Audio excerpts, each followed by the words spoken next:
3, 2, 1.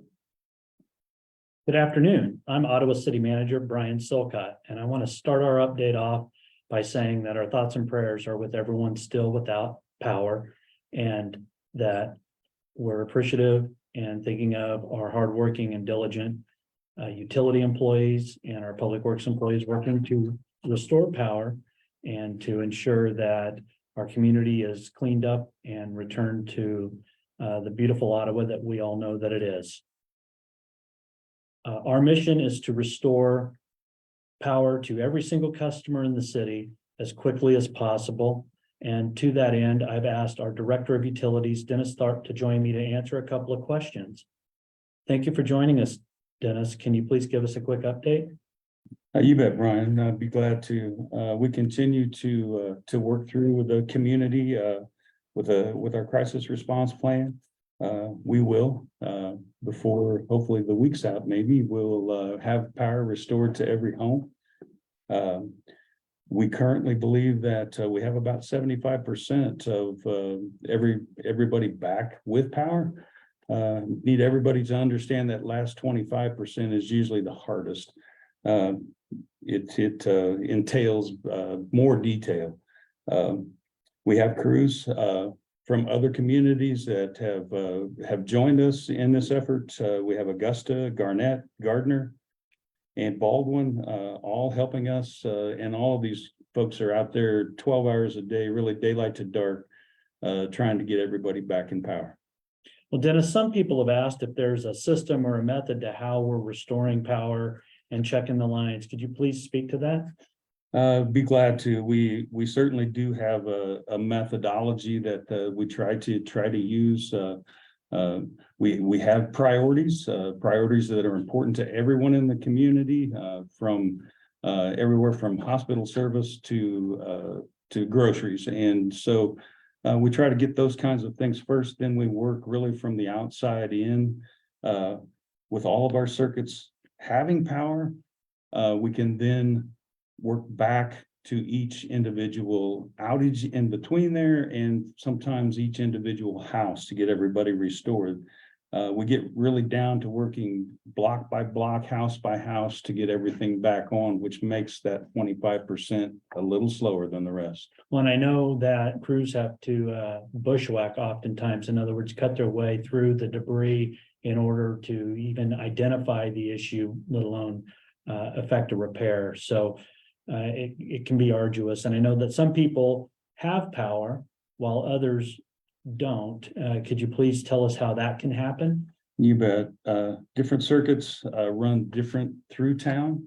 It can very well be that a neighbor across the street, for instance, may have their house may be on a different circuit than a neighbor on the east or west side of the street. So just dependent on where circuits begin, where they stop, direction that they run, it becomes somewhat of a maze as you go through town. And so just because you see somebody on doesn't mean that they are on the same circuit as you and you should have power. Thank you, Dennis. And I also want to thank you and your team for working to restore power, and Public Works as well. They're out clearing the roadway debris and assisting the utility crews as possible.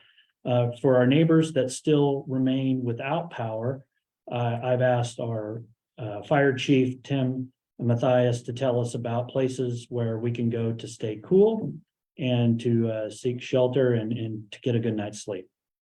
Yeah, so currently we have ORC building at 15th and Ash. It's open from 6:30 to 8 every day, and I've talked to Levi this morning, and they're happy to help out however they can. They have cool water and environment for you to go and get out of the heat. And we have additional resources available at the South Gym as well. Yeah, so this afternoon, myself, Franklin County staff, USD 290 staff have been working together to establish a temporary shelter at Ottawa High School in the South Gym. That'll be open sometime tonight. We're hoping around the 7 o'clock, but we will let you know on social media when officially those hours are open.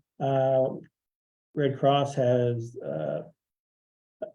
opened the shelter until Saturday, August 5th in the morning. If we need it to go longer, we're certainly be able to do that. But if we get power back to our folks, we can also cut that short.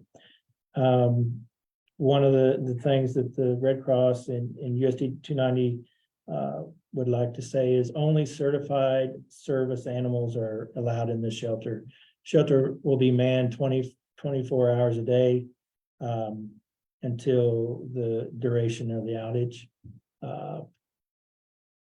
There will be USD 290 will open their Wi-Fi, and so people will be able to get on their Wi-Fi, charge their phones, have a cool place to go, and there will be some more information coming out here shortly.